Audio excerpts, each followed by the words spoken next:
오늘 원리를 찾아라. 일단 파월 의장 최근에 어떤 발언했는지부터 한번 짚어보죠. 오늘은 안경이 없나요? 안경 이번 주부터 잠깐 좀 두고 왔는데 또 원하신다면 언제든지 가져오도록 하겠습니다. 이게 가끔 써야 또 재밌는 거기 때문에 네, 오늘은 없고요. 제롬 파월 의장은 예상되는 결정 인하 대세에 따를 것 같다라는 일단 시장의 판단은 있습니다만 12월 인하가 기정사실은 아니다. 어느 정도 뭐 당연히 강력 인하다 이렇게 얘기하는 건 아니고 중립에 가까운 인하다라고 보시면 될 것 같고요. 노동력 수요 감소 속도는 공급보다 지금 약간 빠른 상황이다. 이 정도의 코멘트가 있었습니다.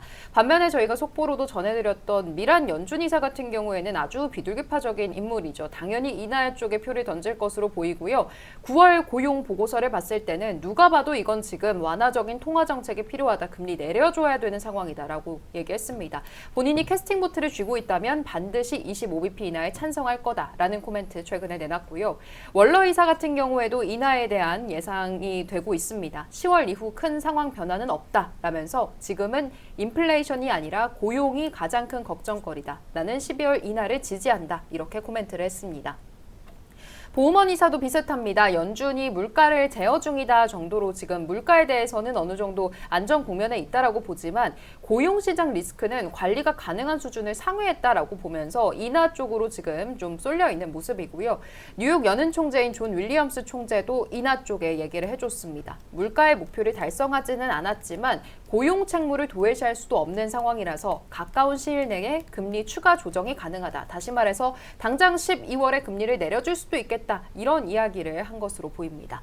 수전 콜린스 총재도 중립적인 의견을 제시했는데요. 9월 보고서만 봤을 때는 여러 시그널이 혼재한 상황이고 물가가 높은 상황에서 금리를 인하하는 게 바람직한 결정인지는 좀 의문이 된다. 다소 중립적인 의견을 시사했습니다. 그 뒤부터는 이제 동결에 가까워지는데요. 일단 마이클 바 연준 이사는 중립 정도입니다. 고용시장에 대응도 해야 되지만 우리가 물가 목표도 달성해야 된다. 이제 데이터 디펜던트 정도로 보시면 되겠고 필립 제퍼슨 부의장이 이제 동결입니다. 계속해서 고용시장에 대해서 우려를 하고 있다. 지금부터는 완화하는 속도를 조절할 때다라는 코멘트입니다. 리사쿡 이사 역시 동결에 대한 목소리를 내고 있죠. 고용시장은 견조하지만 모니터링이 필요하고 지금 물가가 너무 높은 수준이다라는 점을 우려하고 있습니다. 마지막 세 인물도 쭉 다 동결에 대한 결정이 예상되고 있는 인물들인데요. 굴스비 총재 같은 경우에도 인플레이션 얘기를 했고요. 무살렘 총재 역시 인플레가 목표 수준을 웃돌고 있다라면서 추가 금리 인하는 우리가 신중해야 될 거다라고 얘기를 했습니다. 제프리 슈미드 총재는 물가에 중점을 둔 통화정책 운용을 선호한다라고 얘기했는데 지금 통화정책이 적절한 수준이다라고 얘기를 했고 또 지금 닉 티밀하우스 기자가 이제 12월 FOMC 앞두고 어떤 이야기를 했는지 봤을 때는 결국에는 파월이 최종 선택자다라면서 파월이 할 수 있는 두 가지 전략이 있다 이렇게 정리를 했는데 첫 번째 전략부터 한번 보시면 컷앤홀드 전략을 취할 수 있다라고 했습니다. 다시 말해서 12월에 금리를 내려주고 그 다음에 이제 코멘트는 내년인 1월에는 인하 기준을 좀 강화해서 동결할 수도 있을 거다라면서 매파적인 금리 인하를 하는 시나리오가 첫 번째라고 얘기를 했고요. 반면에 일단 동결을 12월에 해놓고 데이터 확인하겠다라는 전략이 있을 수 있다. 다만 이 부분의 전략은 위험할 수 있는 부분이 이제 불확실성이 7주 동안 연장된다는 거 그리고 내부의 갈등이 더 장기화될 수 있다는 거를 확인을 할 수가 있었는데 지금 뭐 페드워치 상에서는 당장 금리 인하 가능성이 굉장히 급부상하고 있고 티밀하우스 기자는 두 가지 전략을 이야기한 상황입니다.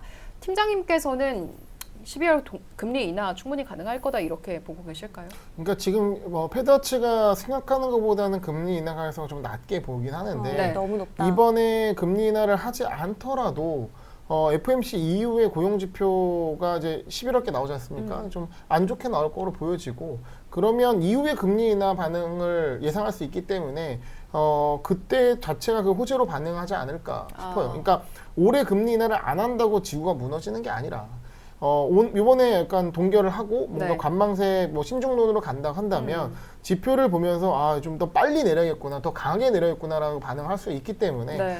금리 인하 방향성 자체는 유지가 된다라고 보고 있습니다. 인하에 대한 방향성 자체는 틀어지지 않을 것이다. 그러면 혹시나 이제 시장 연준에서 동결을 하게 되면 또 시장이 좀 놀랄 수 있을 것 같은데 그 전까지 우리가 좀 포트폴리오를 전략을 다시 좀 세워봐야 되는 걸까요? 일단은 지금 연준의 그 투자 방향에 맞춰서 포트폴리오를 바꿔야 된다고 생각하지는 않습니다. 네네. 계속 유지를 해도 되겠다. 네. 그러면 최근에 이제 또 금리에 대해서도 우리가 좀 나눠볼 이야기가 있을 것 같은데 미일 장기물 금리 차가 좀 이상한 현상을 보이고 있다면서요? 그러니까 지금 AI의 과잉 투자 우려 자체는 저는 크게 보진 않고 네. 시간이 지나면 지금의 조정 자체가 건전한 조정으로 좀 보고 이제 마무리될 거로 보여지는데요. 제가 우려하는 부분은 지금 매크로상에서 좀 체크할 부분이 있다. 특히 이제 미일 장기물 금리 차에 대한 부분을 좀 체크해봐야 되는데 왼쪽이 이제 일본 10년물 국채 금리고요. 오른쪽이 일본 30년 국채 금리입니다. 그러니까 지금 좀 이렇게 놀라실 수도 있는데 일본 10년물은 1.8이에요. 네. 예, 이게 많이 올라서 1.8이고 30년물 금리가 3.4입니다. 이게 차이가 1.6% 차이가 나는데요. 네. 1.6% 포인트 차이죠. 그러니까 미국의 기준은 10년물이 4.1이고 30년물이 4.7이면 네. 0.6 차이예요. 그 갭 차이가 크지 않습니다. 네. 4%대인데 얘는 1%대와 3%대예요. 엄청난 차이가 있는 건데 이게 왜 그러냐 보면은 이제 BOJ 같은 경우는 10년물을 가지고 통제를 합니다. 그러니까 10년물 뒤는 포기하고 10년물 자체로 이제 그 금리를 누르는 거죠. 네. 초저금리 유지를 10년물로 했는데 그러다 보니까 30년 금리만 확 튀는 거죠. 여기 네. 통제를 안 하니까. 근데 이제 일본 생보사 같은 경우는 장기로 이제 자금 운용해야 되기 때문에 지금 이 거로는 투자 못한다. 그냥 빠져나가거나 오히려 30년물 금리를 더 높게 요구하니까 시장에서 30년물 금리 자체가 올라간 상황입니다. 예. 그러면 이 상태가 유지가 계속 될 수 있느냐? 그렇게 어렵다고 보는 것이 엔화 때문이에요. 엔화 환율 자체가 굉장히 지금 빠르게 지금 올라가고 있거든요. 네. 지금 160엔을 향해서 좀 가는 부분이 나오는데 이게 약 24년 여름에 엔케리 청산 공포 국면 때와 비슷한 수치로 올라가는 상황입니다. 그러면 이런 상황에서 엔화를 좀 잠재우기 위해서 네. 너무 이제 엔화 약세가 심하니까 잠재우기 위해서 정부가 개입이 된다 그러면 BOJ가 10년물 금리 눌렀던 10년물을 올릴 수밖에 없을 것이다 라는 어떤 예상이 되는 거죠. 그렇게 되면 미국의 금리는 내려가고 일본의 10년물이 올라가니까 금리 차가 축소되면서 엔키리 청산이 나올 수 있다. 이런 시나리오까지 갈 수 있는 거죠. 그러니까 요 뇌관이 존재한다는 거죠. 작년에 이제 엔캐리 트레이드 청산 나왔을 때 또 시장이 정말 발작을 했었잖아요. 네. 그 정도의 지금 어쨌든 위기가 있는 걸 우리가 알아둬야 된다 네. 정도인 그러니까 건가요? 30년 금리가 일본 30년 계속 올라가는 부분이 네. 이런 거를 촉발할 수 있는 게 아닐까. 그러니까 이런 거는 일종의 임계점을 넘어가면 트리가 터져버려요. 네. 예, 지금까지는 어쨌든 간에 지켜보고 있는 매크로의 상황인 거고 주의할 필요가 있다고 말씀을 드리는 겁니다. 이게 꼭 터진다.